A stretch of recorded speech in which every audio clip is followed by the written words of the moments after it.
En nuestra emisión de hoy, ¿sí? Va a ser un expresidente. En este programa nosotros siempre hablamos de los expresidentes que han dejado alguna huella, obviamente luchando en lo que, se constituían los primeros palotes de la patria. Hoy vamos a hablar de Bartolomé Mitre, ¿sí? Político argentino, presidente de la Nación desde 1862 hasta 1968. Recordemos que, los cargos, ¿sí? Desde el comienzo, desde el origen de la Constitución, por supuesto, duraban 6 años los presidentes. Bueno, hay una biografía, ¿sí? Que habla de Mitre, ¿sí? Como lo que fue, y vamos a ir, repasando, explorando en esta media hora, ¿sí? Cada detalle, ¿sí? De su presidencia, ¿sí? De cómo por supuesto, se inicia la política, por supuesto, y cómo, por supuesto, llega hacia la presidencia, obviamente, ¿sí? Hablando, por supuesto, de Bartolomé Mitre. Bueno, vamos a empezar por la biografía de Bartolomé Mitre. Nació en Buenos Aires, Argentina, el 26 de junio de 1821. Falleció el 19 de enero de 1906. Fue un político, militar, historiador, escritor, periodista y estadista argentino. Fue presidente de la Nación Argentina, como le decía, entre 1862 y 1868 y gobernador de la provincia de Buenos Aires entre 1860 y 1862. Fue uno de los líderes del Partido Unitario, el cual proponía la hegemonía de la ciudad de Buenos Aires sobre el resto de las provincias. Fue vencedor en la decisiva batalla de Pavón en 1861 durante las guerras civiles argentinas, la cual puso fin a la Confederación Argentina y consolidó la unificación del país. Al asumir la presidencia el año siguiente, se convirtió así en el primer presidente constitucional en gobernar una Argentina unificada. Bueno, datos obviamente de su presidencia. Su vicepresidente era Marcos Paz, ¿sí? Que duró entre 1862 y 1867. Bueno, su sucesor, ¿sí? Fue Domingo Faustino Sarmiento. Bueno, el vicegobernador fue Manuel Ocampo en 1860, Vicente Casón en 1862. Bueno, los predecesores, Juan Esteban Paderna, ¿sí? Que era como presidente de la Confederación Argentina, bueno, y él mismo como sucesor, que era, por supuesto que fue, mejor dicho, presidente de la Argentina. Bueno, son algunos datos, por supuesto, ¿sí? De Bartolomé Mitre. Bueno, vamos a ir, por supuesto, un poquito, ¿sí? A seguir lo que fue su biografía, su paso, obviamente, por la vida pública. Fue fundador y líder del Partido Nacionalista de la Unión Cívica, con la que organizó la Revolución de Parque, y de la Unión Cívica Nacional. En 1870 fundó el diario La Nación, uno de los más antiguos del país, el cual continúa activo. Su libro de historia conformaron la llamada historia mitrista, considerada como la historia oficial de la versión liberal conservadora. Bueno, eso habla un poquito de lo que era en esa época, ¿no? Sobre las ideas que se iban a instalar de a poco. Vamos a seguir un poquito, ¿sí? Con la biografía de Mitre, ¿sí? Su infancia. Bartolomé Mitre nació en la ciudad de Buenos Aires, en la esquina de Suipacha y Lavalle, el 26 de junio de 1821, y fue bautizado en la iglesia de San Nicolás. Fue hijo de Ambrosino Estanislao de la Concepción Mitre y Josefa Martínez Wercherftón. Sus hermanos fueron Emilio y Federico Mitre. Su padre descendía lejanamente de una tal Ventura Demetrio, posiblemente apellidado Mitropoulos, según una versión difundida, posible apellido original de la familia.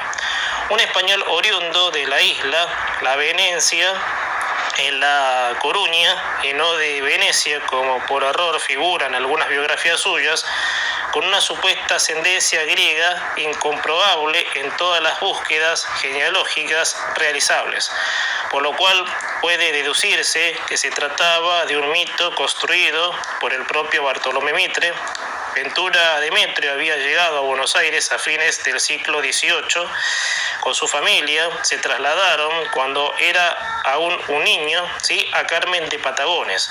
Su padre se desempeñó como tesorero de la Fuerte hasta mediados de 1827, cuando, tras finalizar la Guerra de Brasil en esa zona, decidieron volver a Buenos Aires. En 1829 se alojó en estancia de Gervasio Rosas, hermano de Juan Manuel de Rosas y amigo de su padre, aunque el objetivo de la familia era que se formara como hombre de campo.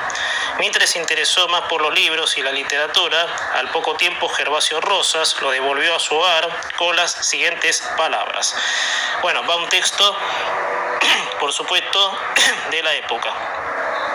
Dígale a don Ambrosino que aquí le devuelvo a este caballerito que no sirve ni servirá para nada, porque cuando encuentra una sombrilla se baja del caballo y se pone a leer. Poquito la juventud de Bartolomé Mitre. En 1831 se trasladó con su familia a Montevideo, Uruguay, donde 5 años después se inscribió en la Escuela Militar de Montevideo.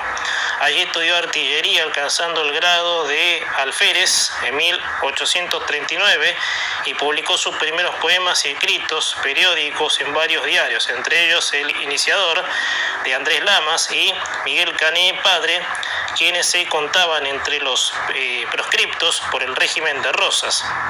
Perteneció al Partido Colorado y en diciembre de dicho año participó de la batalla de Cagancha en las filas de Fructuoso Rivera. La familia Mitre se trasladó entonces a la ciudad de Canelones, donde el padre fue nombrado tesorero general por el gobierno provincial de Uruguay. El 6 de diciembre de 1842, ya capitán, estuvo entre los derrotados de la revolución de Rivera en la batalla de Arroyo Grande. Participó del sitio grande de Montevideo, oportunidad en la que conoció a Giuseppe Garibaldi, a quien admiró. En 1846 un conflicto con Rivera lo obligó a huir de Montevideo y se dirigió a Bolivia, donde su contratado para armar y organizar la artillería del ejército. Mitre se sumó al círculo social y político del presidente general José Vallivian como jefe de su Estado Mayor y actuó en varias ocasiones contra la oposición. Su actuación fue destacada y al respecto el presidente dijo, cita textual: ha trepado con sus cañones a eminencias que hasta ahora solo las águilas han visitado. Más tarde el gobierno de Bolivia declaró al jefe argentino benemérito en grado heroico eminente de la República. Pero finalmente Bollivian fue derrotado y Mitre terminó expulsado con un plazo de 2 horas para salir del país. En la segunda mitad de 1847 se trasladó nuevamente a Bolivia, pero en 1948 fue deportado por Manuel Isidoro Belzu al Perú, donde fue nuevamente deportado. Ahora a Chile, allí fue corredactor de Juan Bautista Alberdi, director del comercio del Valparaíso, y publicó para Manuel Blanco Encalada y Tomás Cochrane. A su labor en el comercio, Mitre agregó, estando en Santiago de Chile, un nuevo trabajo como redactor del periódico de Domingo Faustino Sarmiento, El Progreso, desde donde pregonó la invisibilidad territorial de la soberanía americana, defendió el derecho de pensamiento de los extranjeros, siempre que no atenasen contra la soberanía de los países que los acogían, y la democracia en un sentido integral, y emprendió campañas para mejorar social y económicamente al pueblo. Más tarde se convirtió en el nuevo dueño del periódico y desde sus páginas participó del debate político en el país.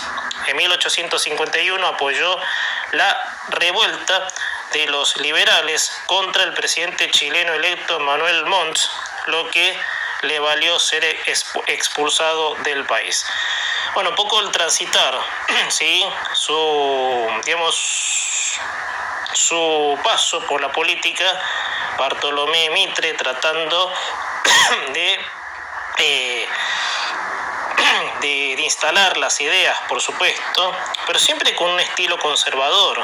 Todavía estaba esa brecha, ¿no? de un espíritu conservador, hasta que bueno, después se instaló de todo el liberalismo, y así por supuesto llegamos, para decirlo así, a lo que era ahora. Vamos al pasaje, si les parece, sobre la carrera política en Buenos Aires, siempre hablando de Bartolomé Mitre. Bueno, acuerdo de San Nicolás, campaña contra los indígenas y oposición a Urquiza. Después del derrocamiento de Juan Manuel de Rosas, fue uno de los líderes de la oposición porteña contra el Acuerdo de San Nicolás, que determinaba la forma en que se sancionaría la Constitución argentina en 1853. Fue expulsado por Justo José de Urquiza, pero regresó varias semanas más tarde y participó de la revolución del 11 de septiembre contra el sistema federal que estaba previsto que se impusiera en la Convención Constituyente patrocinada por Urquiza. Tuvo un lugar destacado en la defensa contra el sitio que impulsó a la ciudad el Ejército Federal entre 1852 y 1853, ocasión en la que fue herido en la frente. Un proyectil impactó en la escarapela de su kepis, que había sido cosida por su esposa Delfina, amortiguando el golpe y salvándole la vida. Ocupó los cargos de miembro de la legislatura provincial y ministro de Guerra, de Gobierno y de Relaciones Exteriores del Estado de Buenos Aires. En mayo de 1855 organizó una campaña contra los indígenas, buscando las tolderías de los mismos más allá del arroyo Tapalqué, en el sur de la provincia, al frente de una división de las Tres Armas desde Azul, pero el ataque nocturno que había planeado derivó en un combate a plena luz del día, en los que indígenas utilizaron la táctica de retirada fingida para obtener una victoria. El ejército de Mitre, sitiado por los indígenas, debió huir de noche y a pie, abandonando la artillería y gran parte de los caballos, y habiendo sufrido 17 muertes y 234 heridos.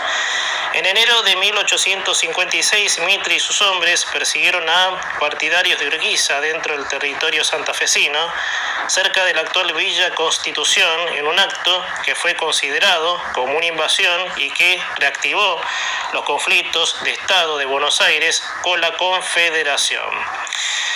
Bueno, vamos un poco a la batalla de Cepeda y Pacto de San José de Flores. En 1859, siendo ministro de Guerra, comandó el ejército provincial. La legislatura le ordenó invadir la provincia de Santa Fe, ocasión en que enfrentó al general Urquiza en la batalla de Cepeda. El ejército porteño operaba desde San Nicolás de los Arroyos, contaba con 9.000 hombres, de los cuales 4.700 eran infantes y 4.000 jinetes. Con 24 piezas de artillería bajo el mando directo de Mitre, las fuerzas porteñas estaban muy disminuidas porque gran parte de sus tropas debían proteger la frontera de su provincia de las invasiones de los indígenas, algunos de los cuales, como Juan Cafalcurá, eran aliados de Urquiza y sus incursiones formaban parte de la estrategia de este.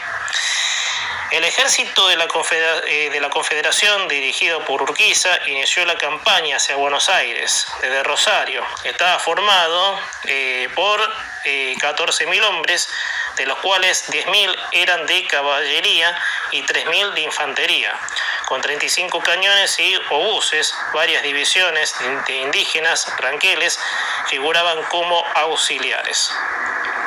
El 23 de octubre se inició la batalla de Cepeda. La ventaja inicial favoreció a la infantería porteña, pero un hábil uso de la caballería por parte de Urquiza le permitió tomar la ofensiva. Incluso 13 batallones porteños fueron destruidos, una maniobra de de flanco ordenada por Mitre desorganizó toda la formación y la noche detuvo la batalla cuando la victoria de la Confederación era ya evidente. Los porteños tuvieron 100 muertos, 90 heridos y 2.000 prisioneros. Además de perder 21 cañones, los nacionales tuvieron 300 bajas fatales. En medio de la noche, Mitre comandó una ordenada retirada hacia San Nicolás, donde llegó pasado el mediodía siguiente con solo 2.000 hombres. Carlos D'Amico relató que si bien jamás ganó una batalla, lo cierto es que las retiradas de Mitre, como las de Cepeda, salvaron muchas vidas.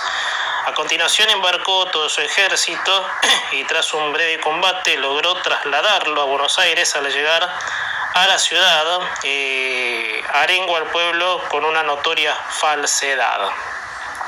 Os devuelto intacta las legiones que me confiasteis, que me confiaste, acá está escrito, sí, porque digamos en una expresión española, por eso, obviamente. Os devuelto intacta las legiones que me confiastes.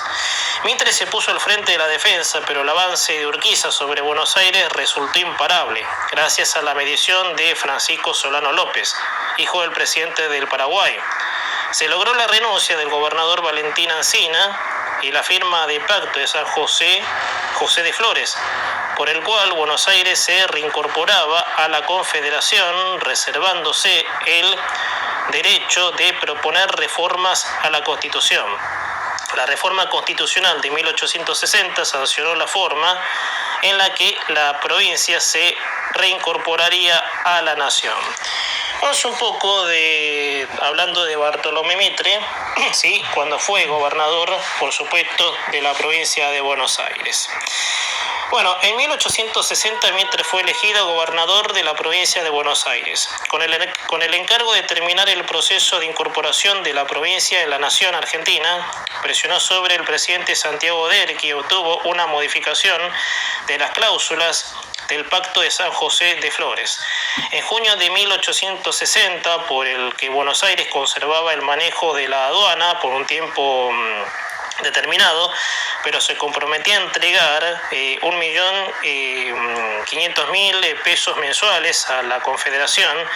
Derqui mantuvo relaciones muy cordiales con el gobernador porteño e incluso incorporó 2 de los ministros de este, incluidos de Hacienda, clave en las circunstancias que atravesaba su gobierno.